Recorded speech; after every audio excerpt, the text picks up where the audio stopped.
जहां तक मैंने पाया है कि शरीर का कोई भी संबंध सुख से है ही नहीं। उसका संबंध या तो कष्ट से है या फिर कष्ट से होने वाले आराम से है।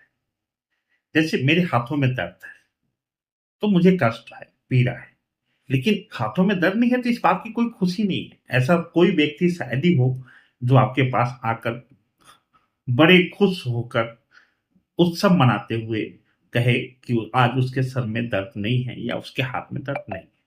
मतलब शरीर संकेत देता है, सूचना देता है कि उसे क्या कष्ट है या किन कष्टों से अब आराम है।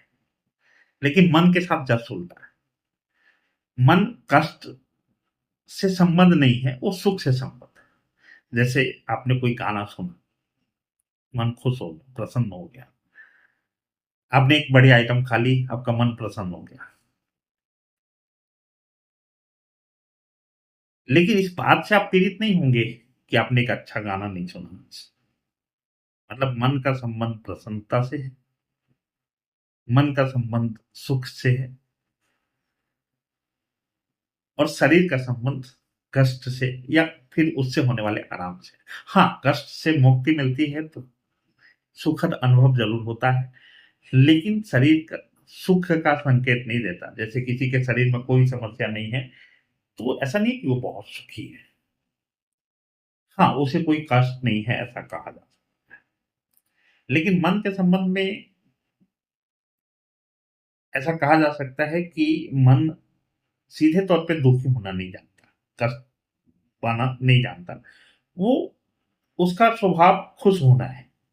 आपने एक बढ़िया संगीत सुना, आपने बहुत बढ़िया म्यूजिक सुनी, आपने जाकर एक बढ़िया फिल्म देख लिया, आप कहीं टहलने निकल गए, आप कहीं सैर करके आए, आप कहीं मंदिर होके, आप कहीं अच्छी जगह होके आए, आपको कोई अच्छा व्यक्ति मिला, उसने अच्छी अच्छी बातें कही, या फिर आपके संबंध में बड़ाइयाँ हुई, तो आप आपको सुखद अनुभूति होगी।